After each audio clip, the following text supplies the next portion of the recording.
As he passed by, he saw a man blind from birth. His disciples asked him, "Rabbi, who sinned, this man or his parents, that he was born blind?" Jesus answered, "Neither did this man sin nor his parents, but that the works of God might be revealed in him. I must work the works of him who sent me while it is day.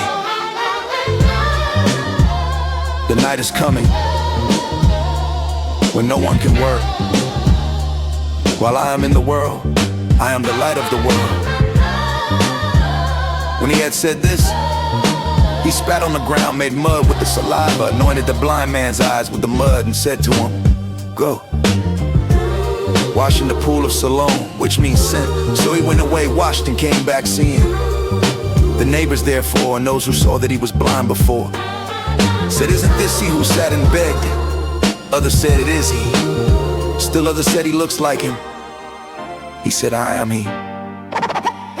They therefore were asking him, "How were your eyes open?" He answered, "A man called Jesus made mud, anointed my eyes, and said to me, 'Go to Siloam and wash.' So I went away and washed, and I received sight." Then they asked him, "Where is he?" He said, "I don't know." They brought him who had been blind to the Pharisees. It was a Sabbath when Jesus made the mud and opened his eyes. Again, therefore, the Pharisees also asked him how he received his sight. He said to them, "He put mud on my eyes, I washed, and I see." Some therefore of the Pharisees said, "This man is not from God, because he doesn't keep the Sabbath." Others said, "How can a man who is a sinner do such signs?" So there was division among them. They therefore asked the blind man again, "What do you say about him because he opened your eyes?" He said, "He is a prophet." The Jews therefore didn't believe concerning him that he had been blind and had received his sight, until they called the parents of him who had received his sight and asked him, "Is this your son, who you say was born blind? How then does he now see?" His parents answered them, "We know that this is our son, and that he was born blind. But how he now sees, we don't know. Or who opened his eyes, we don't know. He is of age. Ask him, he will speak for himself." His parents said these things because they feared the Jews. For the Jews had already agreed that if any man would confess him as Christ, he would be put out of the synagogue. Therefore his parents said, "He is of age, ask him."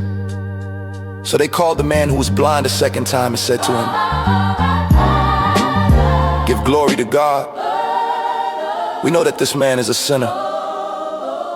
He therefore answered, "Whether he is a sinner, I don't know. One thing I do know, that though I was blind, now I see." They said to him again, "What did he do to you? How did he open your eyes?" He answered them, "I told you already, and you didn't listen. Why do you want to hear it again? You don't also want to become his disciples, do you?"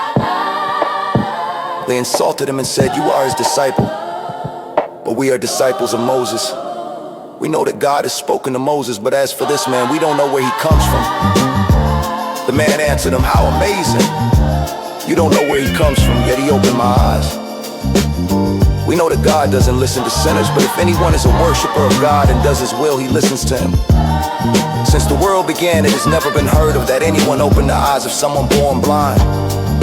If this man were not from God, he could do nothing." They answered him, "You were altogether born in sins, and do you teach us?" Then they threw him out. Jesus heard that they had thrown him out, and finding him, he said, "Do you believe in the Son of God?" He answered, "Who is he, Lord, that I may believe in him?" Jesus said to him, "You have both seen him, and he is the one who speaks with you." He said, "Lord, I believe," and he worshiped him. Jesus said, "I came into this world for judgment, that those who don't see may see, and that those who see may become blind." Those of the Pharisees who were with him heard these things and said to him, "Are we also blind?" Jesus said to them, "If you were blind, you would have no sin, but now you say we see. Therefore your sin remains."